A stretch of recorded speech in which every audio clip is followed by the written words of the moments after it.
Nah, para ulama, para fugara adalah golongan-golongan yang dicintai oleh Nabi Muhammad. Para ulama, al-ulama warasatul anbiya. Para ulama adalah pewaris para nabi.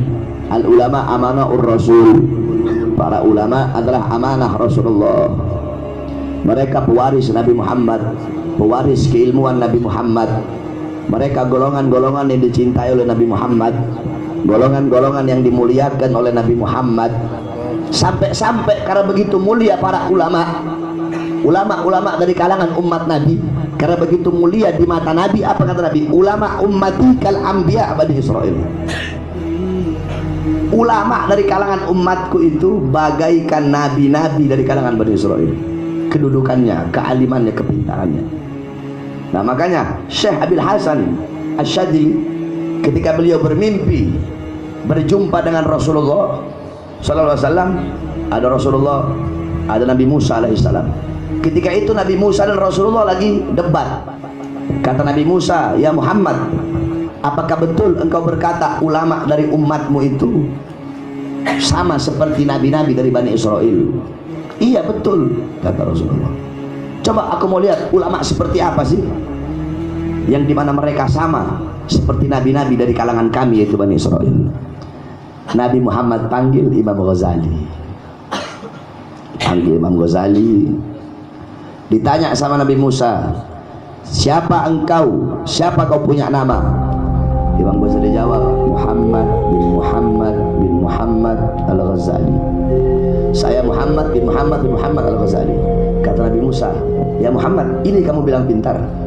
Saya tanya siapa namanya. Harusnya kalau dia pintar cukup dia jawab, nama saya Muhammad. Nggak usah dia Muhammad bin Muhammad, nama bapaknya dibawa, bin Muhammad nama kakeknya dibawa, Al-Ghazali lakopnya dibawa. Kalau dia pintar ketika saya tanya siapa kau punya nama, cukup dia jawab Muhammad." Kata Nabi Musa begitu. Kata Imam Ghazali, "Ya Rasulullah, izinkan aku menjawab." "Silahkan jawab." Apa kata Imam Ghazali? "Wahai Nabi Allah, dulu ketika engkau ditanya oleh Allah, wahai Musa, apa yang ada di tanganmu? Kau menjawab, ini tongkat, tongkat ini untuk memukul, tongkat ini untuk mengembala kambing, untuk bersandar. Harusnya ketika Allah tanya apa yang ada di tanganmu, cukup kau jawab tongkat. Nggak usah kau bilang tongkat ini untuk ini, tongkat ini untuk ini, tongkat ini untuk ini." Dibalik sama Imam Ghazali. Kata Nabi Musa, "Iya, aku menjawab dengan jawaban yang panjang agar aku punya waktu yang lama dengan Allah." Apa kata Imam Ghazali? "Begitu juga aku jawab dengan jawaban yang panjang agar aku punya waktu yang lama denganmu yang telah memiliki waktu yang lama dengan Allah Subhanahu wa ta'ala." Baru diakui oleh Nabi Musa kehebatan ulama daripada umat Nabi Muhammad sallallahu alaihi wasallam. Kamu cinta kepada Nabi, pasti cinta kepada ulama. Bohong orang yang cinta kepada Rasulullah tapi membenci para ulama. Orang yang cinta kepada Rasulullah tapi jauh dari alim ulama. Orang yang cinta kepada Rasulullah tetapi tidak pernah duduk di majelis-majelis para alim ulama, maka bohong kecintaannya kepada Rasulullah. Itu yang pertama. Yang kedua, kamu cinta kepada Nabi, pasti kamu akan cinta kepada fugara, orang-orang fakir, orang-orang miskin. Nabi Muhammad Rasulullah SAW abal yatama wal masakin, abal fugara, abal yatama, abal masakin. Nabi Muhammad adalah bapaknya orang-orang miskin, bapaknya orang-orang fakir, bapaknya anak-anak yatim. Maka ketika kamu cinta kepada Nabi, pasti kamu akan mencintai golongan-golongan yang dicintai oleh Nabi Muhammad. Siapa saja golongan yang dicintai oleh Nabi? Para ulama, fugara, yatama, mujahid, kemudian masakin, kemudian janda. Janda tua, bukan janda muda. Janda termasuk golongan-golongan yang dicintai oleh Nabi Muhammad. Cuma kalau si Deden bangsat ini sukanya sama janda muda, nggak mau sama janda tua. Janda adalah golongan-golongan dicintai oleh Nabi Muhammad. Beri mereka pakaian. Bahkan mereka fugara, masakin, bukan hanya dicintai oleh Rasulullah, tapi mereka golongan-golongan yang dicintai oleh Allah Subhanahu wa ta'ala. Makanya dalam satu riwayat dikisahkan dalam hadis qudsi, ada satu orang ketika di akhirat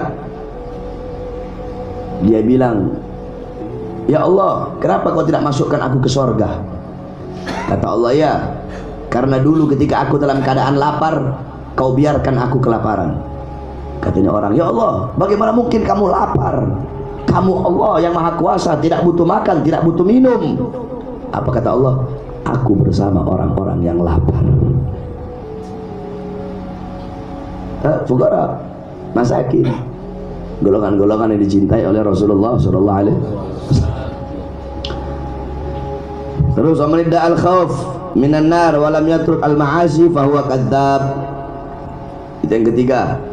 Barang siapa yang mengaku takut, khawatir akan neraka, sedangkan dia tidak meninggalkan maksiat, fahuwa kadzdzab, pendusta, pembohong itu orang. Mengaku takut kepada neraka tapi suka mabok, mengaku takut kepada neraka tapi suka gelek, mengaku takut kepada neraka tapi berzina, mengaku takut kepada neraka tapi gak mau ngaji, mengaku takut kepada neraka tapi tidak mau meninggalkan perbuatan dosa, tidak mau meninggalkan perbuatan maksiat, itu pendusta, pembohong itu orang. Bohong. Nah, yang ketiga, wa man yad'ullaha ta'ala wa syaka minal balwa fa huwa kadzdzab. Barang siapa yang mengaku cinta kepada Allah, cinta kepada Allah, akan tetapi dia merasa tersiksa, merasa berat dengan cobaan yang Allah berikan, fahuwa kadzdzab, maka itu adalah pendusta. Karena seorang pecinta akan menerima apapun cobaan dari yang ia cintai, bahkan walaupun dia harus mati dengan cobaan tersebut. Al-Imam Asy-Syibli beliau mengatakan, seorang pecinta dia akan memberikan segala sesuatu yang ada padanya untuk sesuatu yang ia cintai, bahkan tidak tersisa apapun untuk dirinya. Itu pecinta. Itu cinta kepada seseorang, kepada sesuatu. Engkau akan memberikan jiwamu, ragamu, waktumu, nyawamu, darahmu, nafasmu, tidak sampai tidak tersisa apapun untuk dirimu. Nggak ada sisa apa-apa buat ente, semua ente kasih buat sesuatu yang ente cintai. Itu cinta. Orang yang cinta tidak akan pernah merasa berat dengan ujian, cobaan yang diberikan daripada orang yang ia cintai. Engkau lihat bagaimana cobaan yang Allah berikan kepada para nabi dan para rasul. Ujian ente nggak ada apa-apanya, cobaan yang Allah berikan kepadamu tidak ada apa-apanya. Lihat cobaan yang Allah berikan kepada para nabi, para rasul.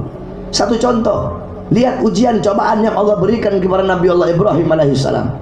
Selama bertahun-tahun beliau mengharap pengen punya anak, nggak punya anak. Ketika punya anak, Nabi Allah Ismail alaihissalam sedang tanggung-tanggungnya, masih muda-mudanya, lagi disayang-sayangnya, lagi dicinta-cintanya, lagi butuh manja-manjaannya, lagi butuh perhatiannya. Allah perintahkan untuk disembelih. Ente bayangkan itu ujian, cobaan yang Allah berikan. Beliau sam'an wa ta'atan, beliau dengarkan dan beliau taat. Makanya kan dibilang Nabi Allah Ibrahim menjadi kekasih Allah karena beliau lebih taat kepada perintah Allah daripada perintah selain Allah subhanahu wa ta'ala. Ente mengaku cinta kepada Allah, baru Allah uji sakit ente ngeluh. Ente mengaku cinta kepada Allah, Allah uji ada kerabat kekasih ente meninggal, ente mengeluh. Ente udah mau jadi gila. Sayyidina Ali Zainal Abidin, ketika beliau bapaknya mati, adik-adiknya masih kecil mati di perang Karbala, berjumpa dengan seorang pendeta, beliau bilang alhamdulillah, alhamdulillah, alhamdulillah. Beliau memuji Allah di hadapan pendeta itu. Apa itu pendeta? Aku tidak pernah menemukan seseorang yang dimana bapaknya terbunuh, adiknya terbunuh, kakaknya terbunuh, sepupu-sepupunya terbunuh, adik-adik perempuannya dirantai, ditawat, tapi dia masih memuji Allah subhanahu wa ta'ala. begitu berat cobaan ujian Allah berikan kepada kamu, tapi kamu masih memuji Allah Subhanahu wa taala. Seorang yang cinta kepada Allah, dia tidak akan resah dengan cobaan yang Allah berikan kepadanya. Sebagaimana diceritakan, ya, hukia anna jama'ata dakhalu ala Ash-Shibli rahimahullah ta'ala faqala man antum faqalu ahibba'uk fa'akbal thumma ramahum bil hijarah faharribu minhu faqala lahum tahribuna minni law kuntum ahibba'i ma fadartum min bala'i thumma qala Ash-Shibli rahimahullah alul mahabba syarabu bi ka'sil bilad fadaqat alaihimul arda wal bilad wa'arifuhu wa'arafuhu haqqa ma'rifati wa tahu fi 'azamatih wa tahayyaru fi qadratih wa syarabu bi ka'si hubbih wa kharraku fi bahri ansah wa taladzadhu bi munajatih thumma dzakara al mahabba ya maulaya askarani wa hal ra'aita muhibban ghaira sakran. Diceritakan bahwasanya ada segerombolan orang, mereka datang kepada Al-Imam Ash-Shibli. Ketika mereka datang kepada Imam Ash-Shibli, faqala, beliau Al-Imam berkata, man antum, siapa kalian? Faqalu, mereka berkata, ahibba'uka, kami adalah pecintamu, kami adalah orang-orang yang mencintaimu wahai Imam. Fa'akbala, kemudian beliau terima ini orang-orang tadi. Thumma ramahum, kemudian beliau lempar ini orang-orang tadi pakai batu, dilempar pakai batu. Kemudian ini orang-orang lari ketika dilempar pakai batu. Ini orang tadi lari, ini orang-orang lari, melarikan diri dari Imam Ash-Shibli. Faqala lahum, beliau berkata, tahribuna minni, inti orang lari dari saya. Kalau memang kalian ini cinta kepada saya, maka kalian tidak akan pernah lari dari ujianku, tidak akan pernah lari dari cobaanku. Saya tanya kalian siapa? Kalian jawab, kami adalah orang yang mencintaimu. Saya lempar pakai batu, kalian lari. Kalau kalian cinta kepadaku, kalian tidak akan pernah lari dari ujianku, tidak akan pernah kalian lari dari cobaanku, nggak akan pernah. Ente bilang cinta sama anak, tapi baru anak uji segitu ente udah lari. Ente bilang cinta sama anak tempeleng satu kali, ente udah gak mau ngaji. Ente cinta sama anak, bilang cinta sama anak, jam 2 anak belum datang, ente udah lari. Belum dilemparin batu, jam 2 anak belum sampai, ente udah lari. Belum dilemparin batu. Orang yang cinta itu harus kuat, dia menahan apapun cobaan dan ujian dari orang yang ia cintai. Al-Imam Ash-Shibli baru diuji, dilempar pakai batu, orang udah lari. Kata Imam Ash-Shibli, ente bilang ngaku cinta sama anak, tapi ente lari dari ujiannya anak, ente lari dari cobaan yang anak berikan. Seorang pecinta akan taat apapun perintah orang yang ia cintai. Itu seorang pecinta. Sebagaimana beliau bilang, ahlul mahabbah syarabu bi ka'sil widadi, sesungguhnya seorang pecinta, mereka mereguk minuman, ya, mereka mereguk gelas daripada minuman. Kemudian fadaqat alaihim al-ardi wal bilad, bagi mereka bumi dan negeri itu terasa sempit. Itu seorang pecinta. Mereka telah mereguk minuman cinta dari gelas kekasih yang ia cintai. Yakni kalau kata Syekh Abil Hasan Asy-Syadzili, kita perhatikan ini bahasa, rasa minuman cinta. Rasa minuman cinta adalah rasa minuman cinta adalah rasa daripada seseorang yang terdendam kerinduannya ketika hijab turun. Paham ya? Goblok itu loh apa? Rasa daripada minuman cinta adalah rasa daripada seseorang yang terdendam rindunya ketika hijab diturunkan. Contoh begini, kita pengen tahu rasa minuman cinta itu seperti apa. Rasa minuman cinta itu adalah rasa ketika seseorang yang mendendam rindu, terpendam rindunya, rindu betul kepada sesuatu yang ia cintai, rindu betul kepada sesuatu yang ia rindukan. Nah, rasa itu kita pengen tahu, rasa minuman cinta. Rasa minuman cinta adalah rasa yang dirasakan oleh orang yang terdendam rindunya ketika hijab diturunkan, hijab dibuka, dan dia bisa melihat sesuatu yang dia cintai. Itu rasa minuman cinta. Paham itu? Ente cinta kepada Allah. Rasa minuman cinta ketika kelak di akhirat, ketika dibuka hijab, futihal hijab, wa ra'aitum azizul wahab, wa ra'aitum azizal wahab. Rasa minuman cinta kepada Allah, ya, ketika dibuka hijab dan ente bisa melihat Allah, itulah rasa minuman cinta kepada Allah. Rasa minuman cinta kepada Rasulullah ketika kelak di yaumul qiyamah, hijab dibuka, ente bisa melihat Nabi Muhammad. Ketika itulah, seperti itulah rasa minuman cinta. Jadi rasa minuman cinta adalah rasa daripada seseorang yang terendam rindunya ketika hijab diturunkan. Itu Syekh Abil Hasan Asy-Syadzili. Orang yang cinta itu mabuk, ta'sil ilah wa anta tadhhir hubbah.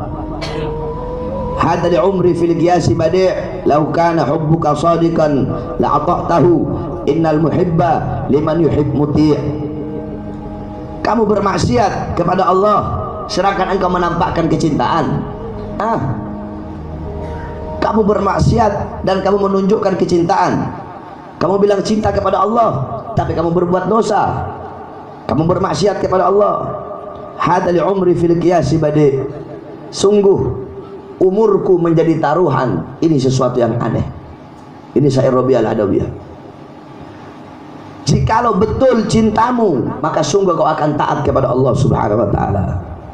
Innal muhibba, karena sesungguhnya seorang pecinta itu akan mencintai, akan mentaati orang yang ia cinta. Innal muhibba liman yuhib muti'. Seorang pecinta akan taat kepada sesuatu yang ia cintai. Ya, Imam Asy-Syadzili berkata, seorang pecinta dia akan minum. Dia minum daripada gelas minuman cinta, sehingga membuat dia mabuk, sakron, dia mabuk. Seorang pecinta, kata Imam Junaid al-Baghdadi, seorang pecinta akan lupa kepada selain daripada apa yang ia cintai, bahkan dia lupa kepada dirinya sendiri. Ente cinta kepada Allah, ente akan lupa segala-galanya, bahkan diri ente sendiri ente bakal lupa. Tiada yang dia ingat kecuali ingatan. Cinta adalah mengingat, cinta adalah ingatan yang dirampas semuanya. Cinta adalah ingatan yang semua ingatan itu dirampas, sehingga dia hanya akan mencinta, sehingga dia hanya akan mengingat sesuatu yang ia cintai, bahkan dirinya dia nggak ingat. Itu cinta. Lupa, fana, lupa. Ini tahu kan, pernah ceritain di zaman Nabi ada seorang wanita, ada seorang perempuan. Setiap disebutkan nama Nabi, fana, lupa segala-galanya. Lupa, disebut nama Rasulullah, lupa segala-galanya. Satu waktu ada anak-anak muda, ini perempuan lewat, demi Muhammad copot jilbabmu, dicopot, fana, lupa. Demi Muhammad copot jilbabmu, copot, lupa. Pokoknya asal disebut nama Nabi lupa segala-galanya, dicopot. Dia kembali ke rumahnya, cerita sama suaminya, saya nyesel tadi saya digodain sama laki-laki, mereka membawa nama Muhammad, demi Muhammad copot jilbabmu, sehingga aku copot jilbabmu. Tersinggung suaminya. Suaminya bikin bara api, bikin api unggun, demi Muhammad loncat ke api tersebut. Suaminya pengen ngetes, bener gak nih? Loncat. Pergi ini suaminya ke Rasulullah, ketakutan, ya Rasulullah, istriku begini, dia telah fana, setiap disebutkan namamu dia lupa segala-galanya, sehingga aku tersinggung ketika seorang laki-laki menyebut namamu untuk memerintahkan dia mencopot hijabnya, sehingga aku pun tes dia, aku bakar api, aku bilang dengan nama Muhammad loncat, dia loncat beneran. Tolong ya Rasulullah. Kata Nabi, kembalilah engkau Sungguh dia masih hidup. Kamu gali puing-puing kayu itu, dia masih hidup, dia tidak terbakar. Dia terbakar dengan cinta kepadaku, tapi dia tidak akan terbakar dengan panasnya dunia. Dia balik ke rumah masih ada itu perempuan. Fana, lupa. Faqih Muqaddam Muhammad bin Ali Ba'alawi, Ustadzul A'zam, Syekhus Syuyuhus Syariah, Qudwatul Muhaqqiqin, Tajul A'immatil Arifin.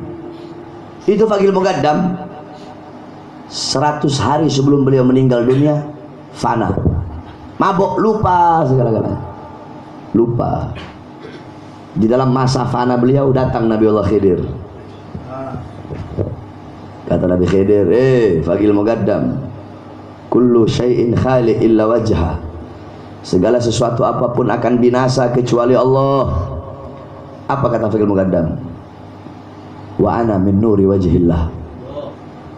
Aku bagian dari cahaya Allah Subhanahu wa ta'ala. Ya Faqih Muqaddam, kullu nafsin dha'iqatul maut. Faqih Muqaddam, segala sesuatu yang berjiwa pasti akan mati. Apa jawabnya? Malin nafas. Aku tidak lagi memiliki jiwa. Ya Faqih Muqaddam, kullu man 'alaiha fan. Segala sesuatu yang ada di atas bumi pasti hancur, pasti binasa. Apa jawab Faqih Muqaddam? Lastu ahliha. Aku bukan lagi penghuni bumi, aku bukan lagi penduduk bumi. Itu fana, lupa, lupa segala-galanya. Innal ba'ir idza sakara ya'qulu al-'alaf 40 yawman walau hamila alaihi adhafa ma yahmilu li hamlihi li'annahu idza haja qalbahu ma dzakara mahbubahu wa la yuhibbul 'alfa wa la yahya min al-hamal thaqila la yashtaqa ila mahbubihi fa idza kana min sya'nil ibil an tatruka syahwataha wa tahmil hamla thaqila li ajli mahbubaha fa hal antum taraktum syahwat muharrima li ajli Allah ta'ala wa hal taraktum ta'aman wa syaraban li ajli Allah ta'ala wa hal hamiltum ala anfusikum hamilan thaqila li ajli Allah ta'ala fa illam taf'alu syai'an min al-khairat mimma dzakarta fa da'wakum ismu bala ma'na ismun bila ma'na la tanfa' fid dunya wala fil akba wala indal khalqi wala indal khaliq. Dikatakan bahwasanya seekor onta, perhatikan, seekor onta apabila dia mabok, unta itu kalau lagi mabok la ya'kul alafa. Unta itu kalau mabok dia nggak makan makanan. Alafa itu makanan apa?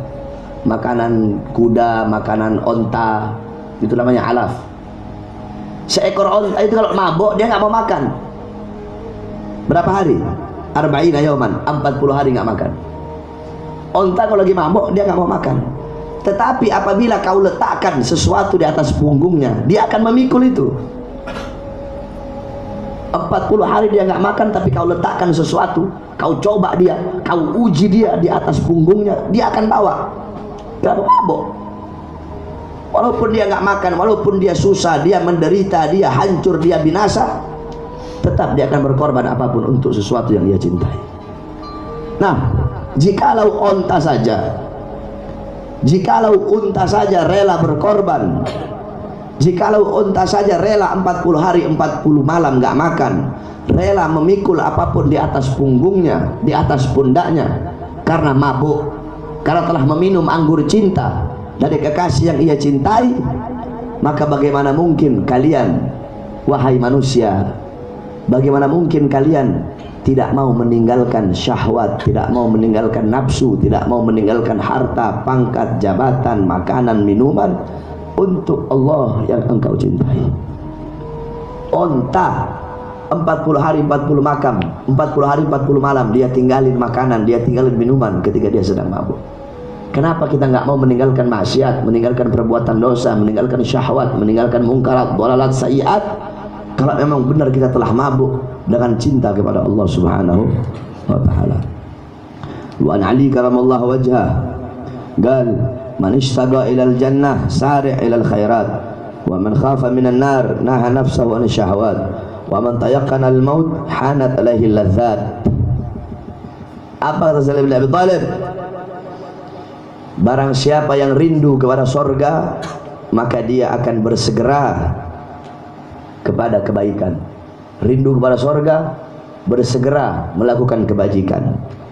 Wa man khafa minan nar, barang siapa yang takut kepada neraka, maka dia akan mencegah dirinya daripada syahwat.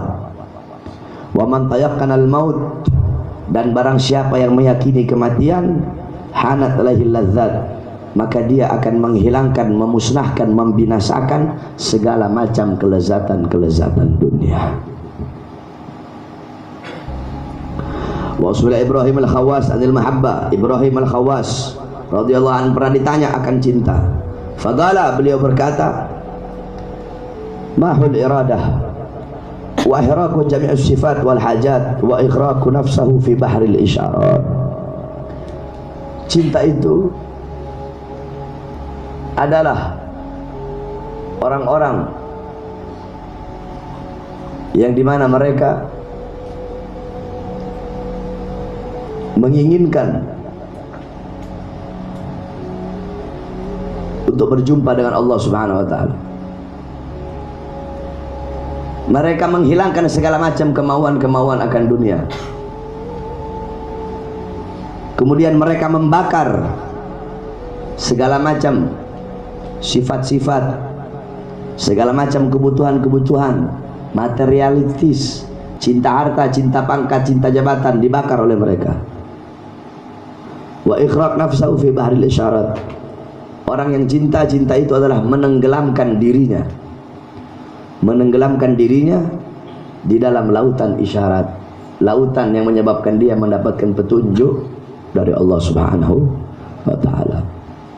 Cinta adalah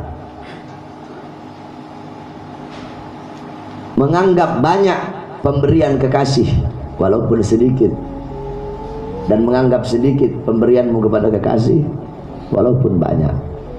Itu cinta. Menganggap sedikit pemberianmu kepada kekasih walaupun banyak, dan menganggap banyak pemberian kekasih kepadamu walaupun sedikit. Maksudnya apa? Kamu cinta kepada Allah, walaupun Allah beri kamu miskin, Allah beri kamu kesusahan, kamu akan bersyukur, kamu akan merasa banyak dengan sedikit pemberian dari Allah Subhanahu wa ta'ala. Dan kamu akan merasa sedikit atas apa-apa yang telah kamu berikan kepada Allah. Kalau kamu cinta kepada Allah, kamu sedekah 1 miliar, kamu anggap dikit itu. Lihat Rasulullah bagaimana ibadahnya, pemberiannya kepada Allah. Sholat sampai kakinya bengkak, sholat sampai kakinya keluar nanah, tapi masih merasa sedikit, belum ada apa-apanya. Kenapa? Itulah cinta. Faham? Merasa sedikit dengan pemberian dirinya kepada kekasihnya, dan merasa banyak pemberian kekasih kepadanya walaupun sedikit, merasa sedikit pemberian dirinya kepada kekasih walaupun banyak. Ya, itu cinta. Nanti minggu depan bab rindu. Mudah-mudahan Allah jadikan kita hamba-hamba yang dalam hati memiliki kecintaan kepada Allah, kecintaan kepada orang-orang yang dicintai oleh Allah, kecintaan kepada orang-orang yang mencintai Allah, sehingga kita menjadi hamba-hamba yang dicintai oleh Allah, dan menjadi hamba-hamba yang mencintai Allah, sehingga mendapatkan cinta dari Allah, mendapatkan perhatian dari Allah. Allah pandang dengan pandangan cinta. Setiap seorang hamba yang mendapatkan pandangan cinta, maka dia akan bahagia walaupun seluruh dunia menoleh kepadanya dengan pandangan murka.